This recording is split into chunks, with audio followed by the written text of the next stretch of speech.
السلام علیکم ورحمۃ اللہ وبرکاتہ۔ الحمد للہ رب العالمین والعاقبۃ للمتقین والصلاة والسلام علی رسولہ الامین وعلی آلہ وصحبہ اجمعین ومن تبعهم بإحسان إلى يوم الدين، أما بعد، فأعوذ بالله من الشيطان الرجيم وَيَسْأَلُونَكَ عَنْ ذِي الْقَرْنَيْنِ قُلْ سَأَتْلُو عَلَيْكُمْ مِنْهُ ذِكْرًا۔ قابل احترام حضرات و خواتین، اللہ تبارک و تعالیٰ کا بے پناہ شکر و احسان ہے کہ اس نے ہم سب کو اس مبارک مجلس سے جوڑ کے رکھا، دین کی باتیں سننے، کچھ نصیحتیں حاصل کرنے، ان نصیحتوں کے مطابق اپنی زندگی کو ڈھالنے کے لیے ہم سب ایسے دینی پروگرام میں شریک ہوتے ہیں، سنتے سناتے ہیں، جمع ہوتے ہیں۔ اللہ سے ہماری دعا ہے کہ اللہ تعالی ہماری اس مجلس کو قبول فرمائے، اور جس مقصد سے ہم یہاں پر جمع ہوئے ہیں اس مقصد میں اللہ مجھے اور آپ کو کامیابی عطا فرمائے۔ آج ایک اہم موضوع کو لے کر آپ کی خدمت میں ہم حاضر ہوئے ہیں۔ قرآن مجید کا ایک اہم ٹاپک ہے مختلف قصوں اور واقعات کو بیان کرنا۔ قرآن مجید آپ پڑھ کے دیکھیں، اللہ تبارک و تعالیٰ نے قرآن مجید میں جہاں توحید، رسالت، آخرت اور بہت سارے مسائل، معاملات کا اللہ نے تذکرہ کیا، تو وہیں پر قرآن مجید کا ایک اہم چیپٹر اس کے واقعات سے متعلق ہے۔ قرآن مجید میں اللہ تعالیٰ نے مختلف انبیاء، پیغمبروں کے واقعات کو بیان کیا، اور امت محمدیہ سے قبل اس روئے زمین میں بہت ساری قومیں گزری ہیں۔ اس کائنات کی ایک تاریخ ہے، اور تاریخ کی بعض جھلکیوں کو اللہ نے قرآن مجید میں پیش کیا، اور پیش کرنے کا مقصد کیا ہے؟ خود اللہ نے قرآن میں بیان کیا کہ ان قصوں اور واقعات کو پیش کرنے کے پیچھے ایک اہم مقصد کہ رسول اللہ صلی اللہ علیہ وسلم کا دل اور زیادہ مضبوط ہو، اس میں اور زیادہ استقامت اور ثبات قدمی آئے، اور ہم مسلمان ان قصوں میں موجود جو عبرتیں ہیں، نصیحتیں ہیں، ان عبرتوں اور نصیحتوں کو اپنانے کی کوشش کریں۔ اور یہی اصل مقصد ہے واقعات کو بیان کرنے کا۔ قرآن میں اللہ نے کہا فَاعْتَبِرُوا يَا أُولِي الْأَبْصَارِ، ایک یہودی قبیلہ اور قوم کا تذکرہ اللہ نے کیا۔ اس قوم پر اللہ کی جو آفت آئی، اس آفت کو بیان کرنے کے بعد اللہ نے کہا فَاعْتَبِرُوا يَا أُولِي الْأَبْصَارِ، اے نگاہ رکھنے والو عبرت حاصل کرو۔ عبرت کا مطلب سبق حاصل کرنا، لیسن، اسے آپ انگریزی میں لیسنز کہتے ہیں، کہ ہر واقعے کے پیچھے کوئی نہ کوئی لیسن ضرور ہوتا ہے۔ اس سبق اور لیسن کو حاصل کرنا یہ میرے اور آپ کی ذمہ داری ہے۔ تو اس روشنی میں اگر ہم دیکھیں تو اس سے پہلے کے ایک درس میں ہم نے وعدہ کیا تھا کہ اس واقعے کو ہم تفصیل سے بیان کریں گے، تو انشاءاللہ آج کے اس درس میں اس واقعے کی تفصیل ہم آپ حضرات و خواتین کی خدمت میں رکھنا مناسب سمجھتے ہیں۔ واقعہ کیا ہے؟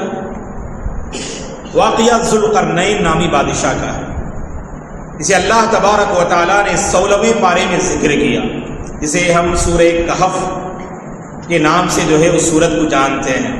سورہ کہف تو معلوم ہے آپ لوگوں کو، سورہ کہف کب پڑھنی چاہیے؟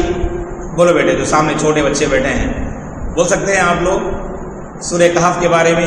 2 4 تو 6 بچے میرے سامنے موجود ہیں ماشاءاللہ۔ کچھ جانتے ہیں آپ سورہ کہف کے بارے میں؟ نہیں جانتے؟ جانتے آپ؟ سورہ کہف کو جانتے بیٹے آپ؟ نہیں. سورہ کہف کب پڑھنا؟ ہفتے کے دن پڑھنا یا اتوار کے دن پڑھنا؟ کب پڑھنا؟ ہفتہ یا اتوار؟ آپ بولیے، بولو بیٹے. سورہ کہف کب پڑھتے؟ ہر روز پڑھتے ہیں؟ ہر روز پڑھ سکتے ہیں آپ، روزانہ پڑھیے، کوئی یہ نہیں ہے جی. ہفتہ پڑھنا کیا؟ جمعہ. احسن، ماشاء اللہ، تبارک اللہ. جمعہ بیٹے، ہے کہ نہیں؟ میں دو بھی غلط آپشن دیا آپ کو، ہے کہ نہیں؟ تو ہفتہ بھی نہیں، اتوار بھی نہیں، جمعہ کے دن پڑھنا چاہیے، ہے کہ نہیں؟ اور اس کی شروعات کب سے ہوتی؟ جمعرات کے دن مغرب کے بعد سے. جمعرات کے دن مغرب کے بعد سے جمعہ کے دن مغرب تک پڑھ سکتے ہیں آپ. لیکن اہل علم نے کہا کہ افضل اور بہترین وقت کیا ہے سورہ کہف پڑھنے کا؟ بہترین وقت نماز یعنی جمعہ کے دن نماز فجر سے فارغ ہونے کے بعد، یا جمعہ سے پہلے یا جمعہ کے بعد آپ پڑھ سکتے ہیں. آپ کوئی بھی وقت آپ لے لیں، آپ جس وقت میں آپ فری ہیں. آپ یہ کہاں ہے سورت؟ یہ سورت 15ویں پارے میں ہے. 15ویں پارے کے درمیان میں سورت شروع ہوتی اور 16ویں پارے کے شروع میں سورت ختم ہوتی. تو سورہ کہف پڑھیں گے انشاءاللہ. آپ لوگ قرآن پڑھنا جن کو آتا ہے وہ ضرور پڑھیں. اور میں تمام حضرات سے اور نوجوانوں سے اپیل کرتا ہوں کہ اس عمل کو لازم پکڑیے گا. کیا فضیلت ہے آپ جانتے ہیں؟ آپ اللہ کے نبی نے فرمایا صلی اللہ علیہ وسلم نے، اگر کوئی بندہ سورہ کہف کی تلاوت کرتا ہے جمعہ کے دن، تو ایک جمعہ سے دوسرے جمعہ تک درمیان میں اللہ تعالیٰ ایک نور پیدا فرماتے ہیں. اللہ اکبر. ایک روشنی آپ کی زندگی میں ملتی ہے اللہ کی طرف سے، اور اسی روشنی میں آپ اپنی اس زندگی کو آگے بڑھاتے ہیں آپ. اور اللہ کی روشنی میں جو بندہ زندگی بسر کرے وہ کبھی بندہ دھوکہ نہیں کھائے گا، بے برکتی میں مبتلا نہیں ہوگا، مصیبتوں کا جو شکار نہیں ہوگا. اللہ تعالیٰ اسے کامیاب کریں گے، بابرکت زندگی عطا فرمائیں گے، گناہوں سے دور زندگی اللہ آپ کو عطا فرمائیں گے. اسی لیے سورہ کہف کی تلاوت کیا کیجیے گا، سورہ کہف کو لازم پکڑیے گا. اور دوستو یاد رکھیے گا کہ میرے اور آپ کی زندگی میں کچھ ایسے اعمال ہوں جنہیں ہم ہمیشہ ان کی پابندی کریں. کیا پتہ کہ اس عمل سے اللہ راضی ہو جائے اور اللہ ہمارے حق میں جنت کا فیصلہ کر دے، ہے کہ نہیں؟ اسی لیے ضرور کچھ اعمال عموماً کیا ہوتا ہے ہمارے پاس وقت ملنے پر پڑھ لیتے ہیں. اگر میں یہ سوال کروں کہ ابھی جو جمعہ کا دن گزرا ہے اس جمعہ میں کس نے سورہ کہف کی تلاوت کی؟ بہت کم اللہ کے بندے تلاوت کرتے ہیں. خواتین کو بھی پابندی کرنی چاہیے اور مرد حضرات بھی. یہ بہانہ نہ بتائیں کہ ہم مصروف رہتے ہیں، کاروباری ہیں، تجارت میں رہتے ہیں، فلاں دکان. یہ سب اپنی جگہ دیکھیے گا. آپ جانتے ہیں کہ جمعرات کے دن مغرب سے جمعہ کے دن مغرب تک آپ کے لیے کون سا وقت مناسب ہے. آپ اس وقت کا انتخاب کیجیے اور لازماً اس وقت میں پڑھنے کی کوشش کیجیے. آپ اس کا فائدہ یہ ہوگا کہ ماشاءاللہ یہ نیکی آپ کی زندگی کا حصہ بن جائے گی. اور ایسی نیکیوں کو کرنے کا مزہ ہی کچھ اور ہے، سمجھ لیجیے. اور اللہ تعالیٰ کو ایسا عمل پسند نہیں جو من کیا تو کر لیا اور من نہ کیا، یا وقت نہ ملا تو آپ نے نہ کیا. کچھ ایسے اعمال کو آپ لازم پکڑیے جو تسلسل لگاتار کنٹینیو آپ کر سکیں. آپ تو ان میں سے ایک عمل جو آج آپ لیتے جائیں گے انشاءاللہ سورہ کہف کی تلاوت، تو نہیں چھوڑیں گے انشاءاللہ. اس کے بعد پابندی کیجیے آپ، ہے کہ نہیں؟ پابندی کیجیے. بڑی عظیم سورت ہے سورہ کہف، جو 15ویں پارے میں موجود ہے، جو سورہ اسراء کے بعد، بنی اسرائیل کے بعد وہ سورت ہے سورہ کہف. تو سورہ کہف میں اللہ تعالیٰ نے 3 اہم واقعات کو بیان کیا. پہلا واقعہ اصحاب الکہف کا ہے، غار والوں کا واقعہ ہے. چند نوجوان تھے جنہوں نے اپنے ایمان کو بچانے کی خاطر ظالم بادشاہ سے بچ کر غار میں انہوں نے پناہ لی، اور اللہ تعالیٰ نے انہیں ایسی نیند سلائی اور ایسی موت دی کہ تقریباً ایک لمبے زمانے کے بعد وہ بیدار ہوئے. 300 سال کے آس پاس جو ہے وہ سوئے رہے ہو. اور یہ ایسی حقیقت ہے جسے ہم انکار نہیں کر سکتے کیونکہ اللہ نے قرآن میں سے بیان کیا.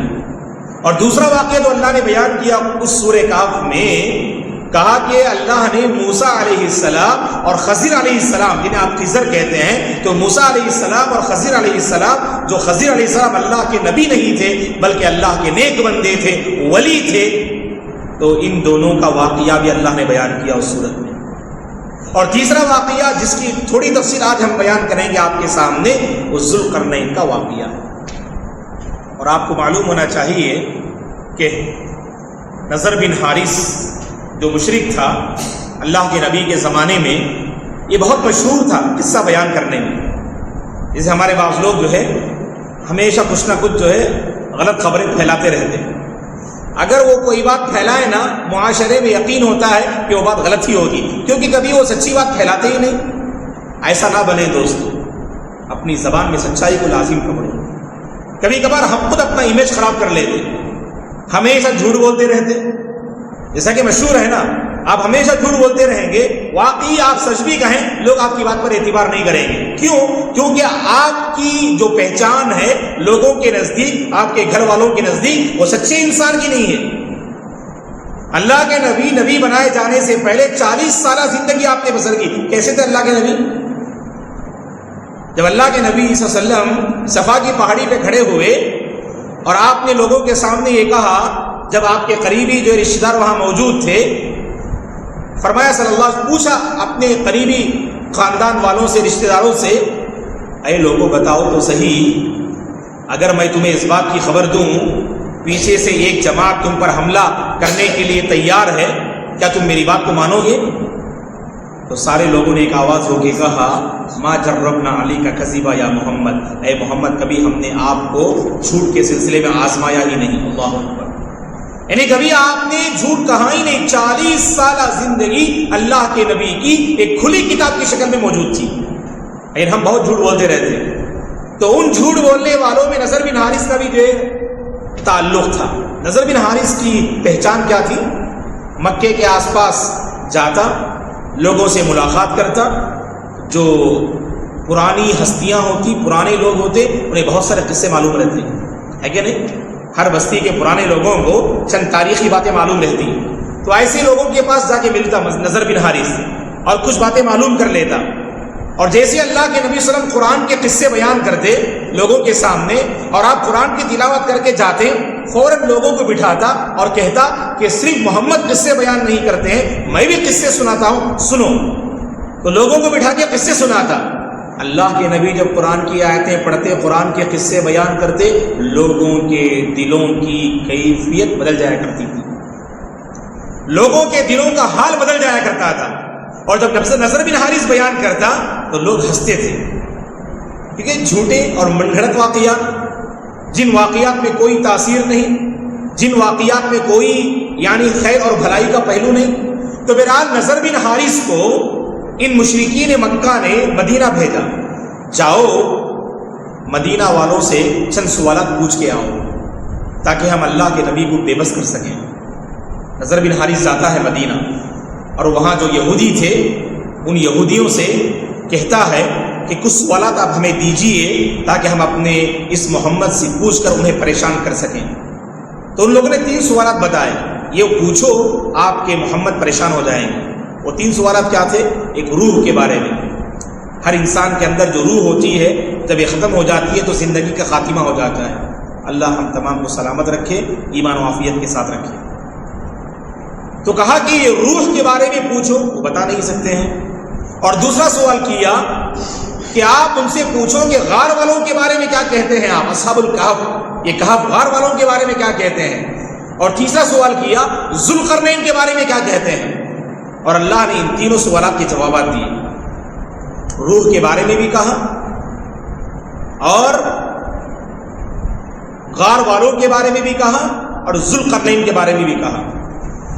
اب آئیے معلوم کرتے ہیں کہ ذوالقرنین کے بارے میں اللہ نے کیا جواب دیا. ابتدا میں نے آیت کریمہ آپ کے سامنے تلاوت کی. 16ویں پارے میں جو آیت ہے وہ اعوذ باللہ من الشیطان الرجیم وَيَسْأَلُونَكَ عَنْ ذِي الْقَرْنَيْنِ قُلْ سَأَتْلُو عَلَيْكُمْ مِنْهُ ذِكْرًا. یہاں سے یہ قصہ شروع ہوتا ہے اور قصہ جو اللہ نے بیان کیا وہ کیا قصہ ہے؟ ذوالقرنین ایک بادشاہ کا نام ہے. ایک بادشاہ تھا، اس کا نام ذوالقرنین تھا. اور وہ بادشاہ کیسے تھے؟ مفسرین نے کہا ان آیتوں کی تفسیر میں جیسے اللہ نے بیان کیا، بہت نیک، انصاف پسند اور مؤمن بادشاہ تھا. نیک، انصاف پسند اور مؤمن بادشاہ تھا. اور اس بادشاہ کو ذوالقرنین کہا جاتا تھا. ذوالقرنین اس بادشاہ کا لقب تھا. لقب جانتے ہیں آپ لوگ؟ لقب کسے بولتے؟ نام کے ساتھ. جیسے ابو بکر رضی اللہ عنہ کا لقب کیا؟ صدیق. جی جیسے عمری مدنی بولتے لقب کی طرح، ٹائٹل کی طرح. ہاں پہچاننے کے لیے. بارک اللہ فیک. تو عمر رضی اللہ عنہ الفاروق ہے کہ نہیں؟ عثمان رضی اللہ عنہ ذو النورین. خالد بن ولید رضی اللہ عنہ سیف اللہ.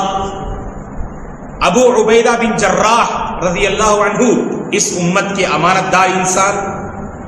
عمر بن العاص رضی اللہ عنہ اس امت کی سب سے چالاک شخصیت.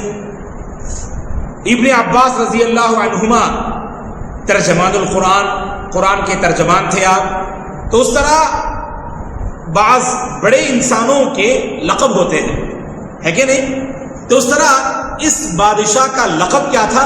ذوالقرنین.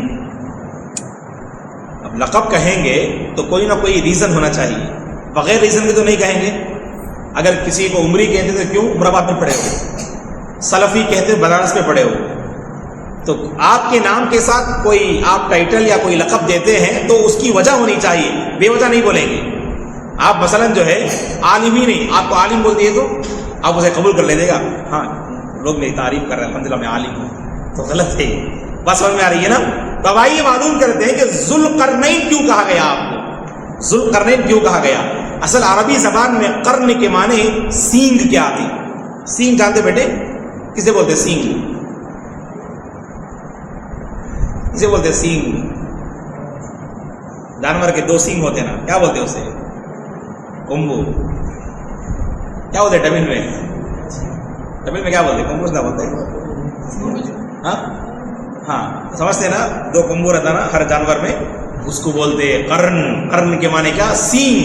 یہ دو سینگ والے بادشاہ تھے. ان کو دو سینگ تھے کیا؟ نہیں تھے ان کو دو سینگ. ہاں بولتے نا آپ.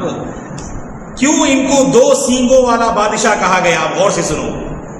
دو سینگوں والا بادشاہ اس لیے کہا گیا انہیں، مفسرین نے کہا سبحان اللہ، یہ ایسے بادشاہ تھے، یہ ایسے بادشاہ تھے کہ مشرق اور مغرب کے تقریباً علاقوں پر ان کی حکمرانی تھی.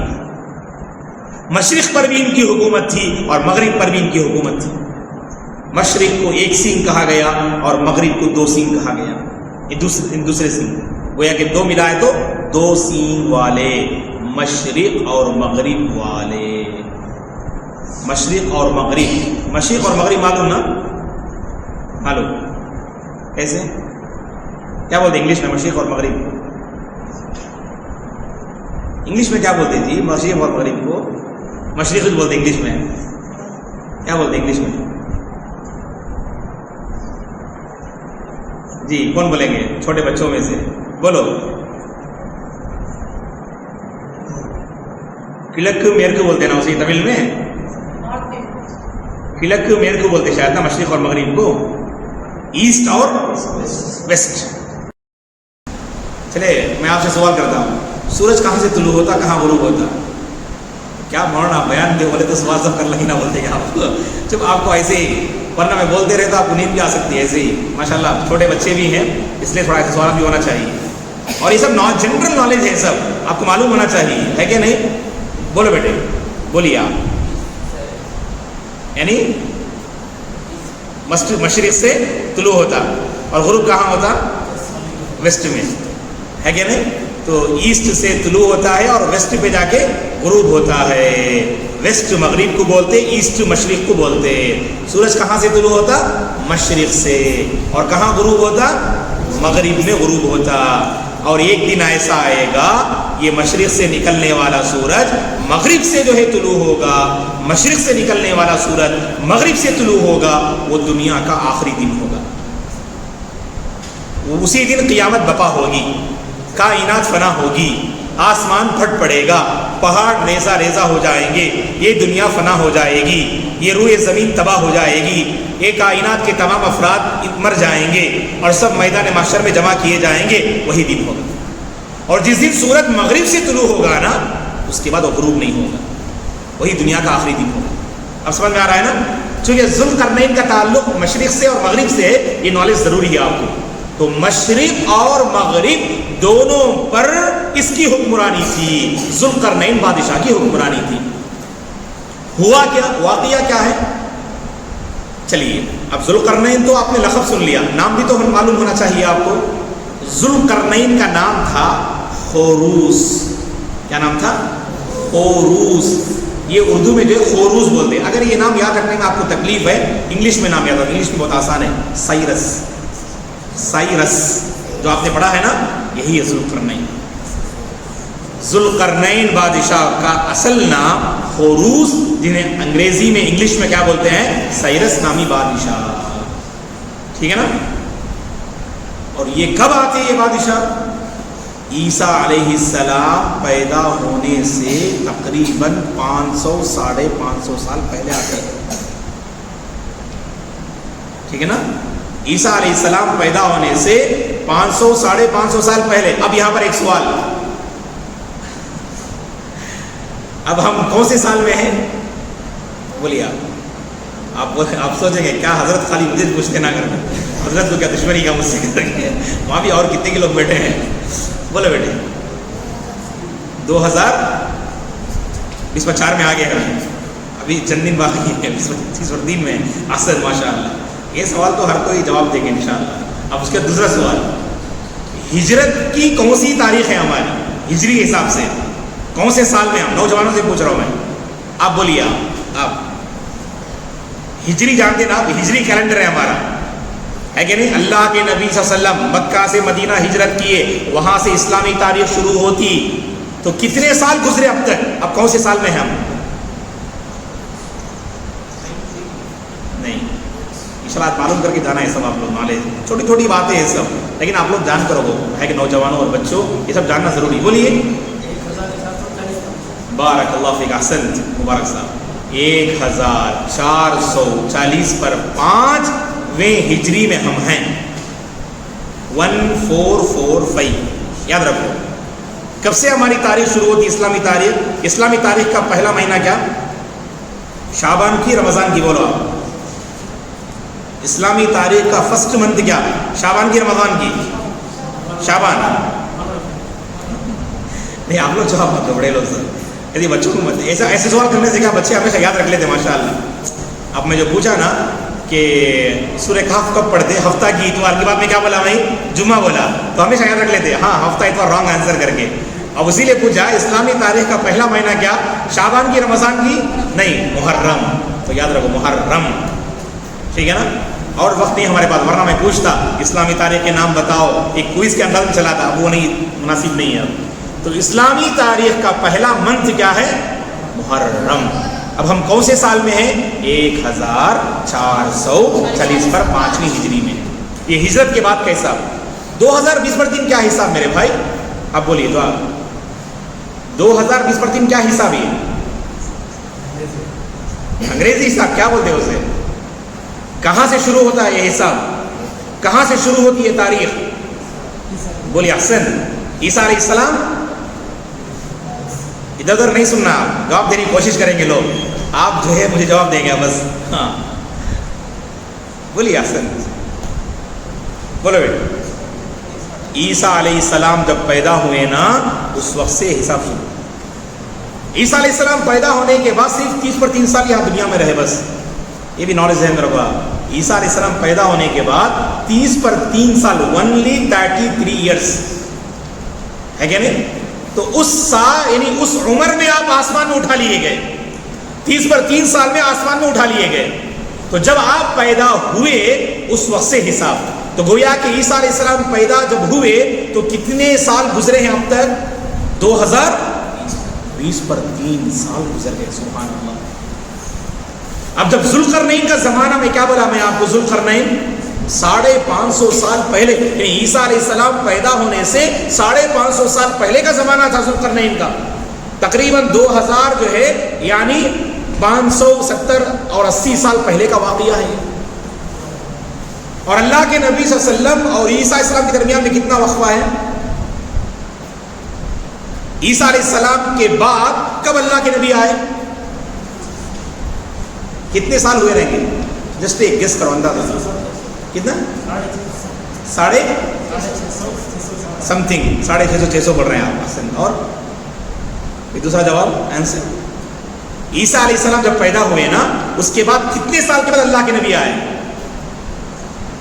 تقریباً 570 سال کے بعد. اسے لوگوں نے موٹی جو ہے زبان میں کہا کہ 600 سال تقریباً. 570 سال کے بعد ہمارے نبی صلی اللہ علیہ وسلم پیدا ہوئے. ٹھیک ہے نا. یہ سب کچھ بنیادی باتیں ہیں, آپ لوگ ذہن رکھنے کی کوشش کرو انشاءاللہ. تو گویا کہ 570 سال کے بعد اللہ کے نبی پیدا ہوئے, اور 550 سال پہلے کا زمانہ کس کا؟ ذوالقرنین کا زمانہ. ذوالقرنین کا نام کیا؟ خوروس یا سائرس. بس سمجھ میں آ رہی ہے نا. اب چلیے آگے بڑھتے ہیں. تو یہ ذوالقرنین نامی بادشاہ جو بہت نیک تھے, انصاف پسند تھے, اللہ پر ان کا ایمان تھا, یہ نکلے. پہلے نکلے مغرب کی طرف, ویسٹ گئے, اور جو علاقے آئے اس کو فتح کرتے گئے, اس کو اپنے ماتحت میں کرتے گئے. جو وہاں لوگ موجود تھے ان کو اپنے ماتحت میں کرتے گئے. سارے علاقوں کو اپنے قبضے میں کر لیا. بادشاہ تھے, حکمرانی تھی. اور جب مغرب کے ایسے علاقے میں پہنچے جہاں بالکل آخر میں سمندر آ گیا, اس کے بعد کوئی علاقہ نہیں. اور خود مفسرین نے لکھا ہے وہ ایسا علاقہ تھا ویسٹ کا, ایسا لگ رہا تھا کیچڑ اور ایسی وہاں پر گندگی تھی. سورج جب غروب ہو رہا تھا مغرب میں, ایسا لگ رہا تھا وہ کیچڑ میں غروب ہو رہا ہے. وہاں تک پہنچے, اور پہنچنے کے بعد کیا کیا؟ وہاں جو لوگ موجود تھے اللہ نے آپ کے دل میں ایک بات ڈالی. اور یاد رکھیے گا اللہ تعالیٰ